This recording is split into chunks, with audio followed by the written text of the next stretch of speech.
Hello, this is your RPG Archivist, and I am here with another actual archive video.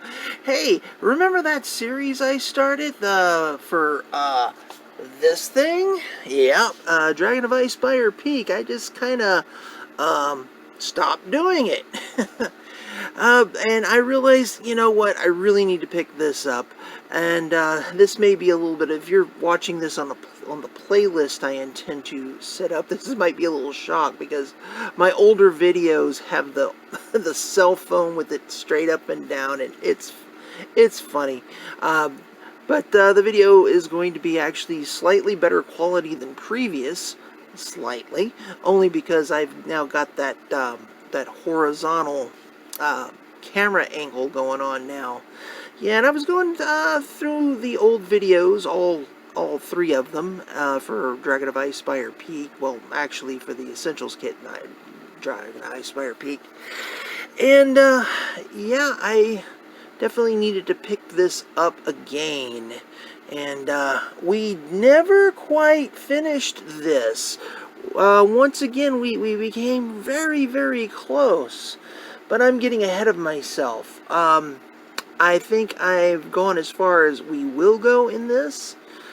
So I just thought I'd give you my thoughts on what we have going on here. So, without further ado, I want to start with the next two quests, but I'm not going to go in alphabetical order. I want to start with the Mountain Toe quest. Mountain's Toe quest. Let's read this off. The Mountain's Toe gold mine lies 15 miles northeast of Phandelin. The new overseer, Don John Raskin, just made the trip from Neverwinter to Phandelin and needs to be escorted to the mine. There's no telling what dangers lie between here and there. Once you deliver Raskin safe and sound, return to Townmaster Harbin Wester to collect yet another 100 gold piece reward. Oh, I wish I had pulled out the card for Don John Raskin. I had fun playing that character. This is one of the adventures we did play through, and Don John Raskin was fun. I enjoyed doing that guy. And I'm not going to bother pulling his card out, but he has his own dedicated card, and he will actually fight with the players if push comes to shove. And yeah, I like that. I like NPCs that will do that from time to time. So that's good. So the Mountain Toes gold mine.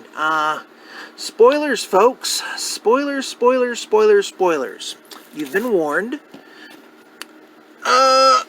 What we got going on here is the mine has been taken over by were-rats. And the players are going to come in after finding some frozen orcs that died of severe frostbite, which is foreshadowing your cryovane stuff.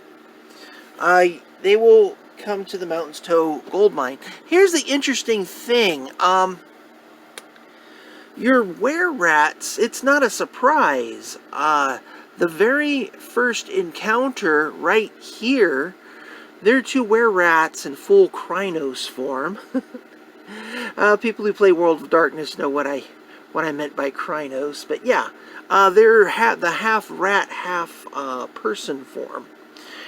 So there's no surprise. You know that I mean, you could play it up like I did and go, hey, they're these strange rat-like people standing in front of you, and maybe they'll know, yeah, these are rare rats. They probably will if they're experienced. If not, they might be like, well, what are we up against? Don John Raskin could probably fill them in on what a rare rat is. And they should figure out, well, I don't know, maybe some lore, maybe Raskin could fill them in. Generally speaking, were-rats aren't very trustworthy critters. But if your players are the role-play type, because the were-rats, they're not going to just attack. They're gonna be like, we're guarding the mine and we don't want you to come in and whatnot. And so that sets up an opportunity for role-playing. That's what my players did. And they role-played it, and that ended up sending them on a side quest. I think it's Shrine of Severus, which I will get to in another video. But you know what? They almost go together. If you role played instead of hack and slashing, you're very likely going to go to the Shrine of Severus. But again, I'm going to get to that in like some side quest video or whatever. My players went, did the Shrine of Severus, came back, and of course the rare rats are like, oh, you survived. Well, we want to keep the mine anyway. Because let's face it, this looks like a rat warren, and the Shrine of Severus looked like a shrine. This is actually much more compatible for a were-rat than it is for than that shrine was. And of course, hilarity ensued, and the players fought the were-rats, and they continued throughout the rest of the adventure. They eventually discovered that the remainder of the dwarven miners, they were holed up in one of the back rooms, somewhere around here, I believe. And they were like defending themselves against the were-rats. The were-rats were like, let them starve. And there's another little encounter with a carrion crawler that may or may not happen. It's not great. Now you have your role-playing opportunities, which is great. That part I like. The exploration part I didn't care for, and I couldn't figure out what it was I didn't like about it.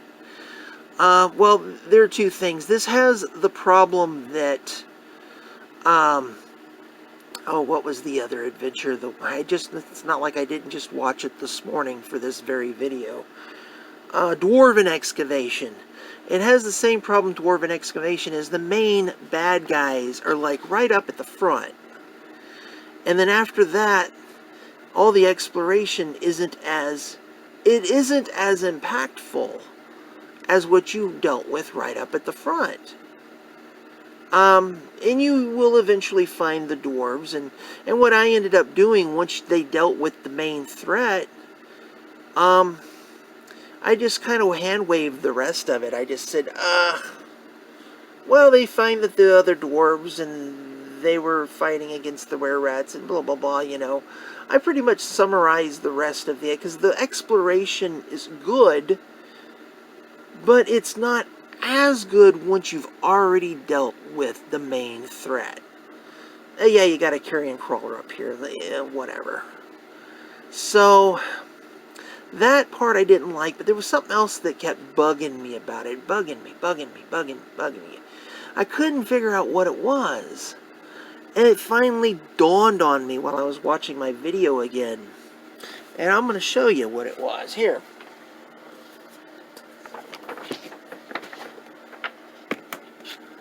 This is also a mine. This is the map of the lost mine of Phandelin. Granted, this was the end piece, the last adventure for because it had to be big. It had to be really cool and full of stuff. But boy, doesn't that map look great? And doesn't it look like a mine?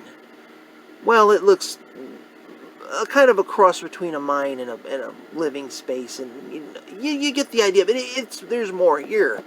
There's a lot more here. Look at this map. Hang on.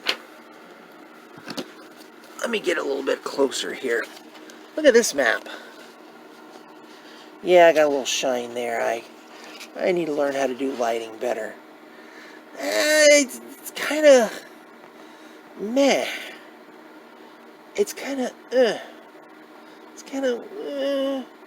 whatever. I guess you could argue that the miners were following the veins of gold. And you do have some altitude changes. You have stairs going down and stairs going up, or slopes. That part's good. But this map, this is a gold mine. And this, I forgot what they were mining for here. They eventually made it into a forge, and of course the spell forge is what they called it. Spoilers again, folks. This was way better. And again, I will concede, this was the ending of an amazing adventure, The Lost Mine of Phandelver. And this is just kind of the midway point, or towards the end, if whatever. So, yeah, I didn't like it as much. Now, the adventure wasn't bad. Structurally, it could have been better.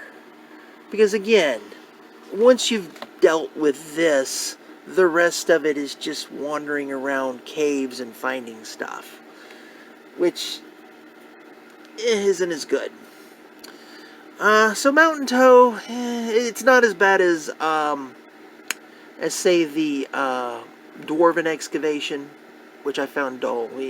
Previous video, check it out. But yeah, it's not terrible, but it's not great either. Let's juxtapose this with Axeholm quest. Oh, this is a good one. This shows up on the board.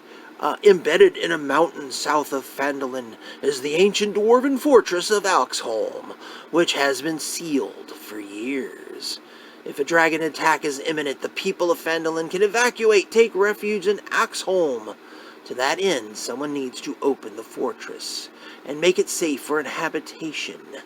Once you accomplish these tasks, return to Townmaster Wester to collect your 250 gold piece reward. Sweet. Yeah, Axeholm quest is very good. What can I say? This is a traditional dungeon crawl. A good portion of the adventure is just finding out how to get in. When they say this sucker is sealed, this sucker is sealed. It is hard to get into Axeholm. You've got your portcullises, you've got your doors, you've got there are other entrances in. I'm not going to spoil too much on how to get in, but there are multiple ways to get in. My group, you know what, I'm not going to spoil that. I will say that it was very intense, because you had one lone character sneaking in to open up the doors. And this is a dangerous adventure. The 250 gold pieces is well earned for this particular adventure. And what can I say? You've got your exploration, you've got monsters, a tiny bit of role-playing, I guess you could say, if you deal with the main threat in the adventure. Yeah. So this adventure features giant spiders, lots of ghouls, nothing to sneeze at, sturges, and one very nasty banshee. Yeah, Axeholm is overrun by ghouls. Effectively, what happened is, yeah, spoilers again. The banshee, there's some lore reasons, and your characters may or may not figure it out. But effectively, a banshee manifested inside Axeholm and started knocking off dwarves, and these dwarves were coming back as ghouls. Very nice. I switched it up a little bit. I added some other stuff. There is a encounter. Where is it? Well, I can't find it right off. Oh, here it is. Should have been obvious. It's right here. Dang, this lighting. I need to learn to do better lighting. Anyway, it says in this one that there is a ghoul hiding behind the throne. Nah. I had the ghoul sitting on the throne, and this ghoul had an axe, and I decided it's a magic axe. Wait a minute, you know what? It's also cursed. It's a cursed magic axe. Cursed items is not a thing that you come across a lot in 5th edition. I won't go into the details of what I did with the curse, but if we had continued through the adventure, they would have had to do a little remove curse on one of the players, because they were getting a little hungry for actual flesh, and they were getting kind of gray in the gills, and if that character had actually died during the course of the adventure, they would have came back as a ghoul. It was fun on a bun. I really liked Axeholm. Axeholm had your exploration. It was very tense. It was very dark, gloomy, scary. I genuinely felt that I felt it through the players too, because they didn't know what was in Axeholm. They didn't know what they were going to be dealing with, and I was sure to play the ghouls very realistically. If they heard a noise, they went running. If they heard something going on, they came to investigate. So yeah, I played the ghouls like fast zombies in a zombie movie. And I think the most intense part was when they had first they had made enough racket to attract attention, and they had made a what do they call it? A funnel. Funnel. That's not the word I'm looking for, but that'll work for now. And they were like hacking at ghouls that were coming at them. And now remember, ghouls have a paralyzing touch, so it was actually pretty intense. But somehow they managed to all make their saves, and it didn't get dicey till toward the end. But fortunately for them, they made it, and there are more ghouls to be found throughout the adventure. The horse-sized giant spiders, also intense, but they took it very methodically, very intuitively, and they did eventually defeat all the giant spiders that they had to deal with in the upper floors. They approached it very, very cautiously, and yeah, points on them for not charging in, and I don't blame them. I mean, when they found the spider lair, yeah, that was obviously a place you didn't want to go charging into. They approached Axeholm very handily. They found most of the secrets. And they did great, and this was a very good adventure. What can I say? There wasn't a lot of roleplay opportunities, but this was a good, typical dungeon crawl. I recommend it. It's one of the best in overall adventure path. Yeah, so one meh adventure, one yeah adventure. Dragon of Icespire Peak. Yeah, so you could expect to see me do a few more of these videos. I'm going to stagger them out, though, because I want to get some painting done. I am really jonesing to paint. I've been doing all kind of crazy unboxings, and you know, I have enough unboxing material to do nothing but unboxings probably till the end of the year. Well, or unboxing and unboxing related material, I should put it that way. I'm about to hit that 20-minute mark, so without further ado, this has been your RPG Archivist, and see ya!